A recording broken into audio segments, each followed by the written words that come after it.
What the? Connor got the top of the class? Not Grace? Wait!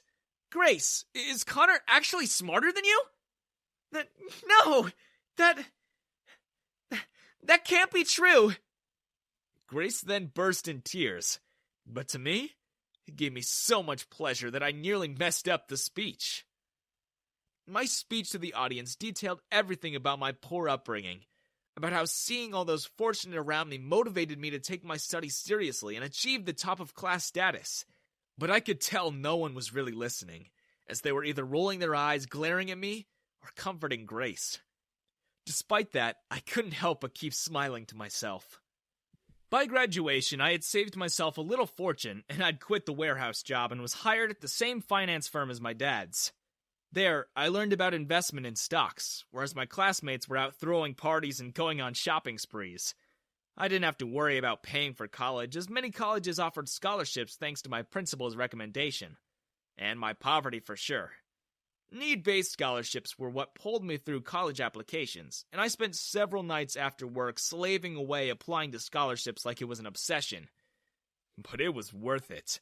In the next year, I had secured my admission to a prestigious business school. I took my university studies as seriously as my high school studies, and I kept tabs on all of my classmates on social media. One day, during my second year of college, I saw one of my former friends' posts, and that was when I knew I could make my next move. I just had the best interview in my life for an amazing part-time management role. Everyone loved me, and I know 100% I'm getting the offer tomorrow. It had hundreds of likes, but all I cared to see was how he tagged the company's recruiter, and I knew it was him just trying to win brownie points from her. But his mistake was that he gave those brownie points to me. I spent the next few hours researching everything about the company. Then I clicked on the recruiter's profile, found her number, and gave her a call. Hello? Hi! I just saw that your company has a job posting for... It was so easy. Over the phone, I expressed so much interest and knowledge in her company that she was speechless, showing as much passion and excitement for the role as I could and telling her everything I knew about business, finance, and management I studied for in high school and university.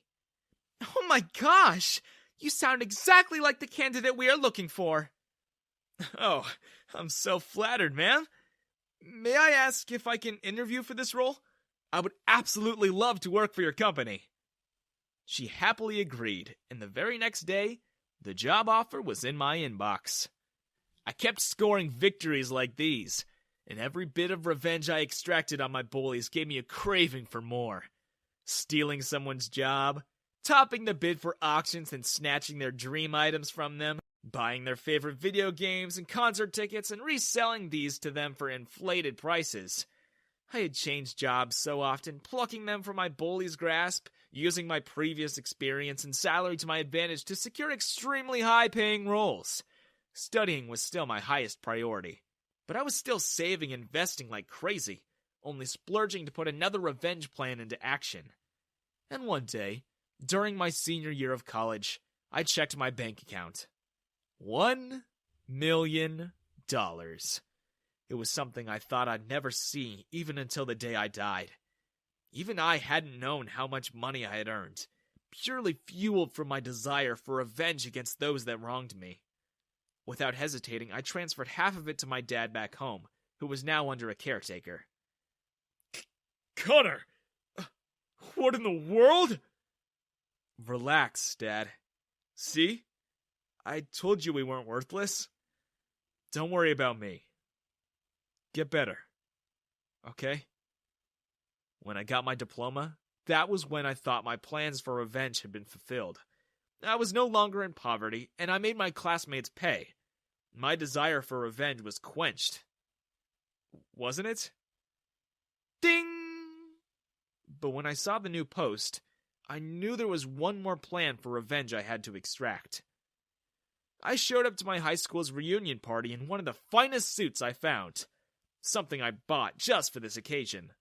From the night I saw my former classmates' posts about our high school reunion party, I began going to the gym, styling my hair and wearing cologne. By the time I arrived at the party 3 weeks later, No one recognized who I was, but I knew every inch of their faces from keeping such a close eye on them all these years. Hey, who are you? Wow, you're spiffy. Do I know you?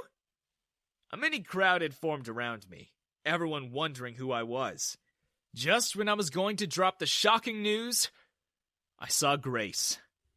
She was staring, awestruck at me, and smoothly, I walked up to her, wrapping my arm around her shoulders. We exchanged gazes, and she was staring so intently at me, but all I did was smile. Then I turned to everyone. I'm Connor, I told everyone. Grace's boyfriend.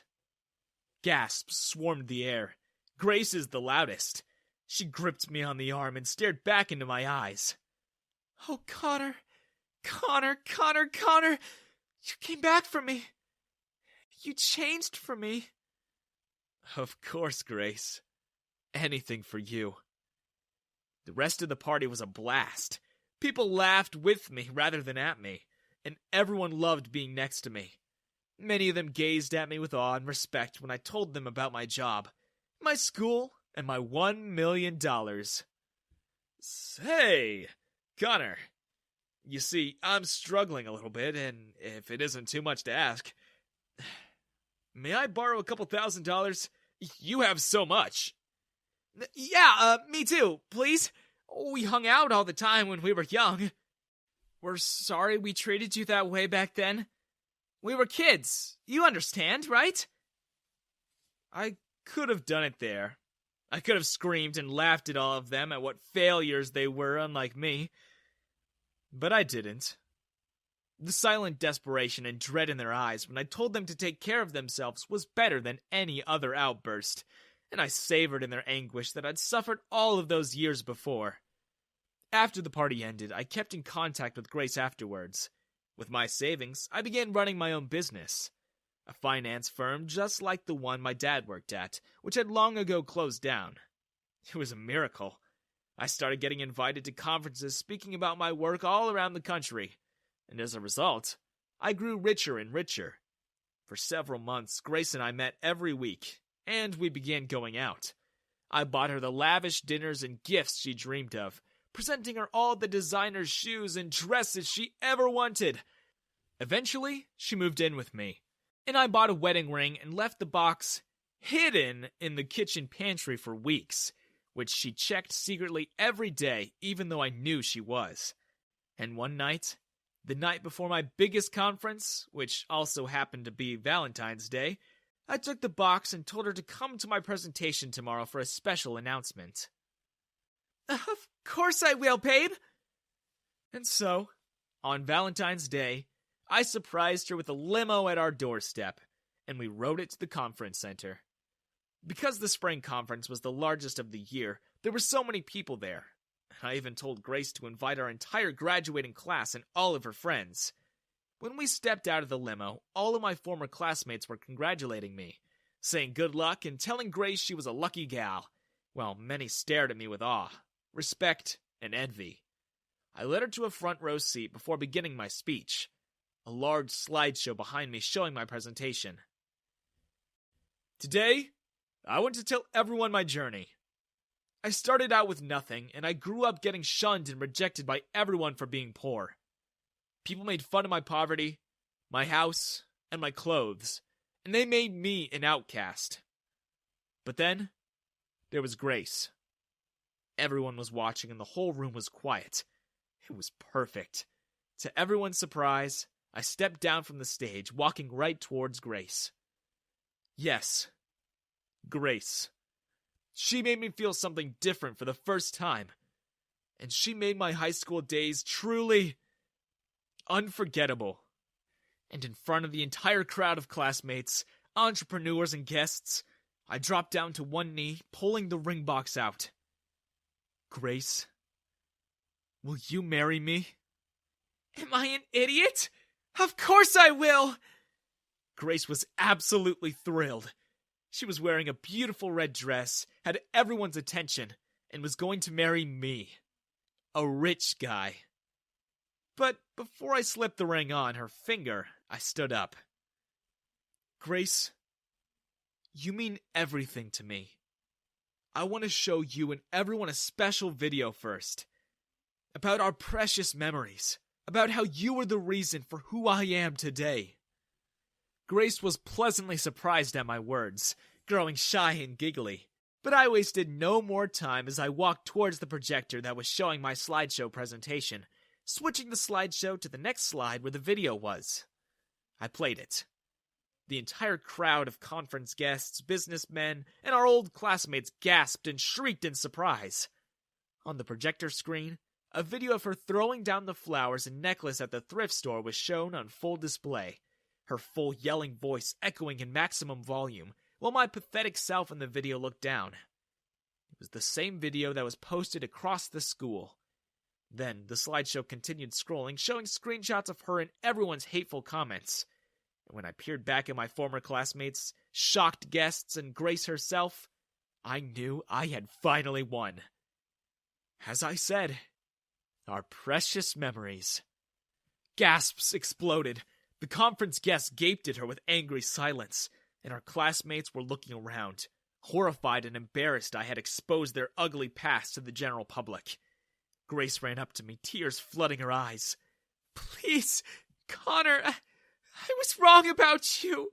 Please don't do this." "You should have realized that sooner before you decided to abandon me." And without another glance back, I walked to my limo, leaving her to her doom.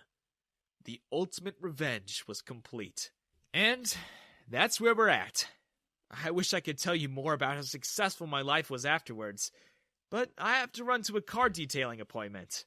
My limo can't wash itself, you see.